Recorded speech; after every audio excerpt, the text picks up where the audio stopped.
ನಮಸ್ಕಾರ ಆತ್ಮೀಯ ಬಂಧುಗಳೇ, ಸ್ನೇಹಿತರೆ ಹಾಗೂ ಮಕ್ಕಳೇ, ಹೊಸ ದಿಗಂತ ಡಿಜಿಟಲ್ ಚಾನೆಲ್ನ ನಮ್ಮ ಸಂಪ್ರದಾಯ ನಮ್ಮ ಸೈನ್ಸ್ ಇವತ್ತಿನ ಈ ಸಂಚಿಕೆಗೆ ತಮಗೆಲ್ಲರಿಗೂ ಆತ್ಮೀಯವಾದಂಥ ಸ್ವಾಗತ. ಇವತ್ತು ನಾನು ಶೂಟಿಂಗಿಗೆ ಹೊರಡಬೇಕು ಅಂತ ಹೇಳಿ ರೆಡಿಯಾಗಿ ಮನೆಯಿಂದ ಹೊರಗೆ ಬಂದು ಕಾಯ್ತಾ ಇದ್ದೆ. ಕಾರು ಬರ್ತಾ ಇತ್ತು ಆ ಕಡೆಯಿಂದ. ಸಡನ್ನಾಗಿ ಬಂದವನೇ ಕಾರನ್ನು ನಿಲ್ಲಿಸಿ ರಿವರ್ಸ್ ಹೋಗ್ಬಿಟ್ಟು ಒಂದು 5 ನಿಮಿಷ ಅಲ್ಲೇ ನಿಂತುಬಿಟ್ಟ. ನಾನು ಯಾಕಪ್ಪ ನಾ ಇಲ್ಲೇ ಇದ್ದೀನಿ ಬಾಬಾ ಅಂತ ಹೇಳಿದ್ರೆ, ಇಲ್ಲ, ಅವನು ಕಾರಿಂದ ಹೊರಗಡೆ ತಲೆ ಹಾಕಿ ಬಂದೆ ಮೇಡಮ್ 5 ನಿಮಿಷ ಅಂತ ಸನ್ನೆ ಮಾಡ್ದ. ನಾನು ಇದು ಯಾಕಪ್ಪ ಅಂದ್ಕೊಂಡು ಆಯಿತು ಅಂತ ಕಾದೆ. ಒಂದು 5 ನಿಮಿಷ ಬಿಟ್ಟು ಕಾರು ಹತ್ತಿರ ಬಂದು ನಿಂತ್ಕೊಳ್ತು. ಸಾರಿ ಮೇಡಮ್, ಅದು ಬೆಕ್ಕಡ್ಡ ಹೊರಟೋಯ್ತು, ಅದಕ್ಕೆ ನಾನು ಹಿಂದೆ ಹೋಗಿ ಒಂದು 5 ನಿಮಿಷ ನಿಂತು ಬಂದೆ ಅಂತಂದ. ನನಗೆ ನಗು ಬಂದ್ಬಿಡ್ತು. ಪಾಪದ ಬೆಕ್ಕು, ಅದ್ರ ದಾರಿಗೆ ನೀವು ಅಡ್ಡ ಬಂದ್ರಿ, ಬೆಕ್ಕು ನಿಮ್ಮ ದಾರಿಗೆ ಅಡ್ಡ ಬಂದಿಲ್ಲ ಅಂತ ಹೇಳಿ ನಕ್ಕು ಒಳಗಡೆ ಕೂತೆ. ನನ್ನ ಮಾತಿಂದ ನಿಜಕ್ಕೂ ಚಾಲಕನಿಗೆ ಕೋಪ ಬಂತು ಅನಿಸುತ್ತೆ. ಅವನು ಹೇಳ್ದ, ಏನು ಮೇಡಮ್, ನೀವು ಒಳ್ಳೆ ಸಂಪ್ರದಾಯಸ್ಥರ ಥರ ಕಾಣ್ತಾ ಇದ್ದೀರಾ, ಬೆಕ್ಕು ಅಡ್ಡ ಬಂದರೆ ಅಪಶಕುನ ಅಂತ ಗೊತ್ತಿಲ್ವಾ ನಿಮಗೆ? ಎಷ್ಟು ತಲತಲಾಂತರದಿಂದ ಈ ನಂಬಿಕೆ ಆಚರಣೆನ ನಾವು ಮಾಡ್ಕೊಂಡ್ಬಂದಿದ್ದೀವಿ. ಬೆಕ್ಕು ಅಡ್ಡ ಬಂದರೆ ಒಂದು 5 ನಿಮಿಷ ನಿಂತು ಅಥವಾ ಹಿಂದೆ ಹೋಗಿ ಬರೋದು ನಮ್ಮ ಸಂಪ್ರದಾಯ ಅಂತ ಹೇಳ್ದ. ನನಗೆ ನಿಜವಾಗ್ಲೂ ನಗು ಬಂತು. ನೋಡಪ್ಪ, ಹಾಗಲ್ಲ. ಧಾರ್ಮಿಕ ಆಚರಣೆ ಬೇರೆ, ಸಂಪ್ರದಾಯ ಬೇರೆ, ಆಚಾರ ಬೇರೆ, ಪದ್ಧತಿಗಳು ಬೇರೆ, ಹಾಗೇನೆ ನಂಬಿಕೆ ಮೂಢನಂಬಿಕೆಗಳು ಬೇರೆ, ಅದೇ ರೀತಿ ಶಕುನ ಶಾಸ್ತ್ರಗಳು ಬೇರೆ ಬೇರೆ. ಇವು ಎಲ್ಲವೂ ಒಂದಕ್ಕಿಂತ ಒಂದು ವಿಭಿನ್ನವಾದ ಆಚರಣೆಗಳು ಅಂತ ಹೇಳಿದೆ. ಅವನಿಗೆ ಅರ್ಥ ಆಯಿತೋ ಬಿಡ್ತೋ, ಉದ್ದಕ್ಕೂ ನಾನು ಅವನಿಗೆ ಇದರ ಬಗ್ಗೆ ಮಾತಾಡ್ತಾ ಬಂದೆ. ಅಲ್ಲಿ ಏನು ಮಾತಾಡಿದೆ ಅನ್ನೋದನ್ನು ನಾನು ಇವತ್ತು ಈ ಸಂಚಿಕೆಯಲ್ಲಿ ನಿಮ್ಮೊಂದಿಗೆ ಹಂಚ್ಕೋತೀನಿ.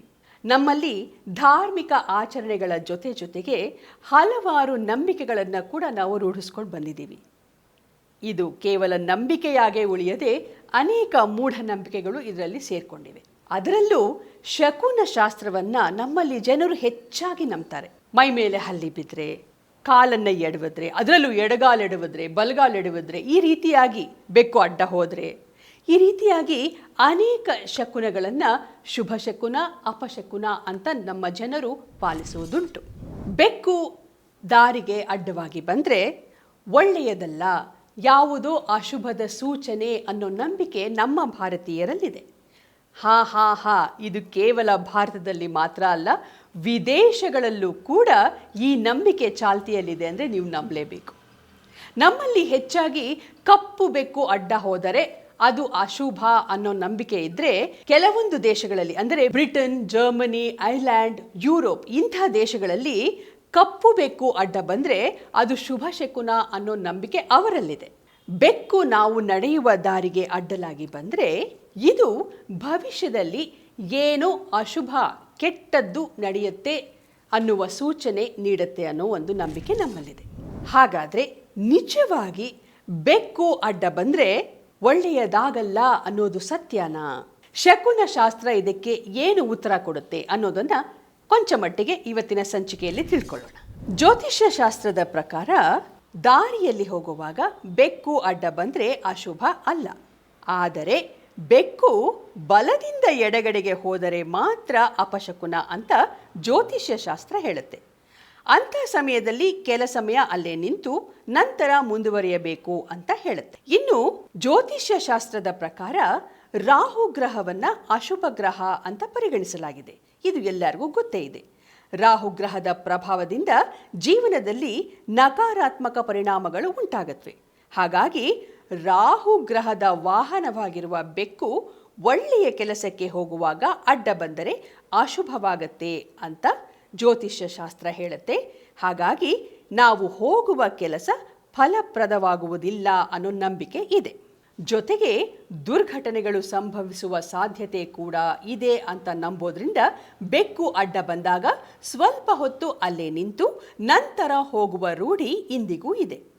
ಈ ನಂಬಿಕೆ ಏಕೆ ಚಾಲ್ತಿಯಲ್ಲಿದೆ ಎಂಬ ಬಗ್ಗೆಯೂ ಜ್ಯೋತಿಷ್ಯ ಶಾಸ್ತ್ರದಲ್ಲಿ ಉಲ್ಲೇಖಿಸಲಾಗಿದೆ. ಬೆಕ್ಕುಗಳಿಗೆ 6ನೇ ಇಂದ್ರಿಯ ಅತ್ಯಂತ ಚುರುಕಾಗಿರುತ್ತೆ. ಹಾಗಾಗಿ ಅವುಗಳಿಗೆ ಮುಂದೆ ನಡೆಯುವ ಘಟನೆಗಳು ಬೇಗ ತಿಳಿಯತ್ವೆ. ಅವು ಭವಿಷ್ಯದಲ್ಲಿ ಆಗುವ ಕೆಟ್ಟದ್ದರ ಸೂಚನೆ ನೀಡತ್ವೆ. ಹಾಗಾಗಿ ಸ್ವಲ್ಪ ಸಮಯ ಅಲ್ಲೇ ನಿಂತು ನಂತರ ಮುಂದುವರಿಯುವ ಪದ್ಧತಿ ಬೆಳೆದು ಬಂದಿದೆ. ಇನ್ನು ತಂತ್ರಶಾಸ್ತ್ರದಲ್ಲಿ ಬೆಕ್ಕಿಗೆ ವಿಶೇಷವಾದ ಮಹತ್ವವನ್ನು ನೀಡಲಾಗಿದೆ. ಬೆಕ್ಕಿನಿಂದಲೂ ಭವಿಷ್ಯದ ವಿಚಾರಗಳನ್ನು ತಿಳಿಯಬಹುದು ಅಂತ ಹೇಳ್ತಾರೆ. ಬೆಕ್ಕು ಮನೆಗೆ ಬಂದು ಅತ್ರೆ ಯಾವುದೋ ಕೆಟ್ಟ ಘಟನೆ ನಡೆಯುವ ಸೂಚನೆಯಾಗತ್ತೆ. ಪರಸ್ಪರ ಬೆಕ್ಕುಗಳು ಜಗಳವಾಡ್ತಾ ಇದ್ರೆ ಧನಹಾನಿಯಾಗತ್ತೆ, ಹಾಗೂ ಮನೆಯಲ್ಲೂ ಕೂಡ ಜಗಳವಾಗುವ ಸೂಚನೆ ಅನ್ನೋ ನಂಬಿಕೆ ಕೂಡ ಇದೆ. ಇವೆಲ್ಲ ಜ್ಯೋತಿಷ್ಯ ಶಾಸ್ತ್ರ, ಶಕುನಶಾಸ್ತ್ರ ಹಾಗೂ ತಂತ್ರಶಾಸ್ತ್ರಗಳಲ್ಲಿ ಬರುವ ಉಲ್ಲೇಖಗಳು.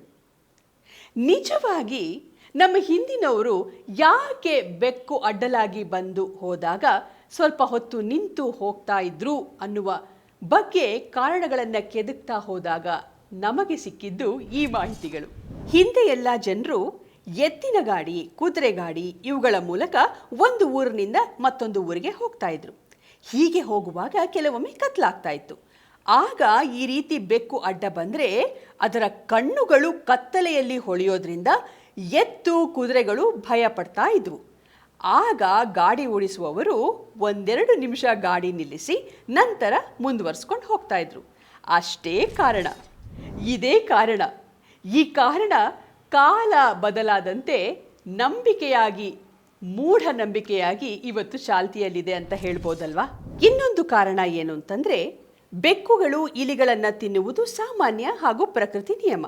ಆದರೆ ಪ್ಲೇಗ್ ಸಾಂಕ್ರಾಮಿಕ ರೋಗ ಇಲಿಗಳಿಂದ ಹರಡುತ್ತೆ.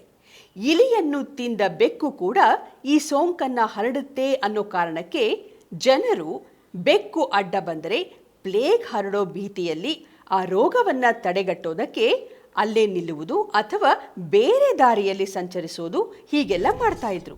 ನಂತರದಲ್ಲಿ ಈ ನಿಜ ಕಾರಣ ಮರೆಯಾಗಿ ಕೇವಲ ಬೆಕ್ಕು ಅಡ್ಡ ಬಂದರೆ ಅಪಶಕುನ ಅನ್ನೋದು ಮಾತ್ರ ಇವತ್ತು ಉಳ್ಕೊಂಡ್ಬಿಟ್ಟಿದೆ. ಕೆಲವೊಂದು ನಂಬಿಕೆಗಳು ತರ್ಕಕ್ಕೆ ನಿಲ್ಕೋದಿಲ್ಲ. ಈ ರೀತಿ ಆಚರಣೆಗಳನ್ನು ಮಾಡೋದಕ್ಕೆ ಹಿಂದಿನವರಿಗೆ ಏನೋ ಒಂದು ಉದ್ದೇಶ ಅಥವಾ ಅಲ್ಲಿ ಒಂದು ಕಾರಣ ಇರುತ್ತೆ, ಅಲ್ಲಿ ಒಂದು ಬೇರೆಯೇ ಉದ್ದೇಶ ಕೂಡ ಇರುತ್ತೆ. ಆದರೆ ಕಾಲಾನಂತರ ಆ ಉದ್ದೇಶ ಅಥವಾ ಆ ರೀತಿಯ ತರ್ಕ ಇಂದಿನ ಕಾಲಮಾನಕ್ಕೆ ತಕ್ಕುದಾಗಿರೋದಿಲ್ಲ. ಆದರೆ ಆಚರಣೆ ಮಾತ್ರ ಹಾಗೆ ಅನೂಚಾನವಾಗಿ ನಡ್ಕೊಂಡು ಬಂದ್ಬಿಟ್ಟಿರುತ್ತೆ. ನಾವು ಆಚರಿಸುವಾಗ ಯಾಕೆ ಹಿಂದಿನವರು ಈ ಥರ ಆಚರಿಸ್ತಾ ಇದ್ರು ಅಂತ ಕಾರಣವನ್ನು ಹುಡ್ಕೋದಕ್ಕೆ ಹೋಗೋದಿಲ್ಲ. ಏನೋ ಬರ್ತಾ ಇತ್ತು, ಮಾಡ್ತಾ ಇದ್ರು, ನಾವು ಅದನ್ನು ಪಾಲಿಸೋಣ ಅನ್ನೋ ಒಂದು ಅಂಧ ದಾರಿಯಲ್ಲಿ ಕೂಡ ನಾವು ನಡೆಯೋದುಂಟು. ಹಾಗಾಗಿ ನಂಬಿಕೆ ಹಾಗೂ ಮೂಢನಂಬಿಕೆ ಇವುಗಳ ನಡುವಿನ ವ್ಯತ್ಯಾಸವನ್ನು ನಾವು ಅರಿಬೇಕು. ಹಾಗಾಗಿ ಕೆಲವರು ಅವರ ನಂಬಿಕೆಯ ಪ್ರಕಾರ ಇದನ್ನು ಪಾಲಿಸ್ತಾರೆ, ಕೆಲವರು ಇದಲ್ಲ ಅಂತ ಹೇಳಿ, ಇದು ಸಾಧ್ಯವೂ ಇಲ್ಲ ಇವಾಗಿನ ಕಾಲದಲ್ಲಿ ಅಂತ ಹೇಳಿ ಅದನ್ನು ಪಾಲಿಸೋದಿಲ್ಲ. ಅದು ನಿಮ್ಮ ನಿಮ್ಮ ವೈಯಕ್ತಿಕ ನಂಬಿಕೆಗೆ ಬಿಟ್ಟದ್ದು. ಆದರೆ ನೆನಪಿಡಿ, ನಿಮ್ಮ ನಂಬಿಕೆಯನ್ನು ದಯವಿಟ್ಟು ಇತರರ ಮೇಲೆ ಹೇರಕ್ಕೆ ಹೋಗಬೇಡಿ. ನಿಮ್ಮ ನಂಬಿಕೆ ನಿಮಗಿರಲಿ, ಅವರ ನಂಬಿಕೆ ಅವರಿಗಿರಲಿ. ಅರ್ಥ ಆಯ್ತಾ? ಹೇಗಿತ್ತು ಈ ಬೆಕ್ಕು ಅಡ್ಡ ಹೋಗುವ ಈ ಮಾಹಿತಿ? ನಿಮಗೆ ಇಷ್ಟ ಆಯ್ತಾ? ಹಾಗಾದರೆ ದಯವಿಟ್ಟು ಇದನ್ನು ಲೈಕ್ ಮಾಡಿ, ಶೇರ್ ಮಾಡಿ, ಹಾಗೇನೆ ನಿಮ್ಮ ಅನಿಸಿಕೆಯನ್ನು ಕಮೆಂಟ್ ಬಾಕ್ಸಲ್ಲಿ ದಾಖಲಿಸಿ. ಶುಭ ದಿನ.